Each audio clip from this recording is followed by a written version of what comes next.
جمعۃ المبارک کا خطبہ اگر کسی شخص نے نہیں سنا اور خطیب نے خطبہ پڑھا، باقاعدہ خطبہ کہا گیا، لوگ موجود ہیں، لیکن اگر کوئی شخص لیٹ آیا ہے اور اس نے خطبہ نہیں سن پایا وہ، اور پھر اس نے نماز میں شرکت کر لی، تو اس کی نماز جمعہ ادا ہو جائے گی۔ جو لوگ یہ سمجھتے ہیں کہ جس نے خطبہ نہیں سنا تو اس کی نماز نہیں ہوگی، ایسا نہیں ہے۔ خطبہ سننا یہ شرط نہیں ہے کہ خطبہ سنا تو ہی نماز جمعہ اس کی ہوگی، اگر خطبہ نہ سنا تو نماز جمعہ نہیں ہوگی، ایسا نہیں ہے۔ خطبہ ہو جانا یہ شرط ہے، یعنی جمعہ کا خطبہ ہوا، لوگ موجود ہیں، اب اگر 2-4 افراد یا کوئی بھی ایسے کہ وہ لیٹ آیا اور ایسے موقع پر پہنچا کہ امام نماز شروع کر چکے، تو وہ جمعے کی جماعت کے اندر شامل ہو جائے، اس کی نماز جمعہ ہو جائے گی۔ اچھا، جو میں نے یہ کہا کہ خطبہ سننا شرط نہیں، تو اس کا مطلب یہ نہیں ہے کہ وہاں بیٹھے ہوئے فرد سنے ہی نہ اور وہ بات چیت کر رہے ہیں، ادھر ادھر گپ شپ لگا رہے ہیں، یہ جائز نہیں ہے۔ جو خطبے کے لیے حاضر ہوا ہے، جو مسجد میں حاضر ہے، خطیب خطبہ دے رہے ہیں، تو خطبہ چاہے جمعۃ المبارک کا ہو، چاہے نکاح کا ہو، یہ سننا واجب ہوتا ہے، خاموشی کے ساتھ سننا واجب ہوتا ہے۔ تو لہذا جو وہاں موجود ہیں ان کے لیے سننا تو واجب ہے، بات چیت کرنا یہاں جائز نہیں ہے۔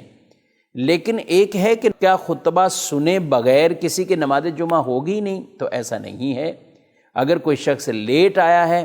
اور پھر وہ جماعت میں شامل ہو گیا تو نماز جمعہ اس کی ہو جائے گی۔ یہاں تک تو مسئلہ نماز ہو جانے کے حوالے سے بیان ہوا، لیکن جان بوجھ کر ایسی تاخیر کرنا اور اتنی لیٹ آنا، حالانکہ جو شخص جمعۃ المبارک کو غسل کرتا ہے، پھر پہلی ساتھ پہلی گھڑی مسجد کے اندر آتا ہے تو اسے اونٹ صدقہ کرنے کا ثواب ملتا ہے، دوسری ساتھ گھڑی میں آئے گا اسے گائیں، پھر آگے بکری، پھر آگے مرغی، یعنی ان کے صدقات ہمیں حدیث میں بیان کیے گئے۔ تو حتی امکان پہلے سے پہلے آنا چاہیے، یہاں تک کہ جب خطیب خطبہ دیتا ہے اس وقت فرشتے اپنے رجسٹروں کو بند کر لیتے ہیں۔ اب جو جمعے کے لیے آتا ہے اس کا نام فرشتوں کے رجسٹر میں نہیں لکھا جاتا، لیکن اس کا مطلب یہ نہیں کہ وہ جمعہ ہی نہیں ہوگا، جمعہ کی نماز اس کی ادا ہو جائے گی۔ تو زیادہ ثواب، زیادہ فضیلت حاصل کرنے کے لیے ہمیں اہتمام کے ساتھ آنا چاہیے۔ یا ایھا الذین آمنوا اذا نودی للصلاۃ من یوم الجمعہ فاسعوا الی ذکر اللہ وذروا البیع ذلکم خیر لکم ان کنتم تعلمون۔ اے ایمان والو، جب تمہیں بلایا جائے، جب ندا دی جائے نماز کے لیے، تو تم اللہ کے ذکر کی طرف دوڑو۔ مراد یہاں پہ جمعے کی نماز اور وہ خطبہ، یعنی اس کو پانے کے لیے تم کوشش کرو، اور کاروبار تجارتی معاملات چھوڑ دو، یہ معاملات آپ ترک کر دو، چھوڑ دو ان کو،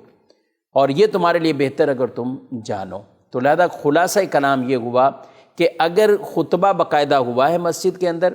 اور لوگوں نے سنا، کوئی شخص یا چند اشخاص ایسے آتے ہیں کہ جنہوں نے خطبہ نہیں سنا، جماعت ہو رہی ہے جمعے کی، تو وہ شامل ہو جائیں، ان کی نماز جمعہ ادا ہو جائے گی۔ البتہ بلا وجہ ایسی تاخیر بالکل بھی نہیں کرنی چاہیے، اور وقت پر آ کر سنت قبلیہ بھی ادا کریں،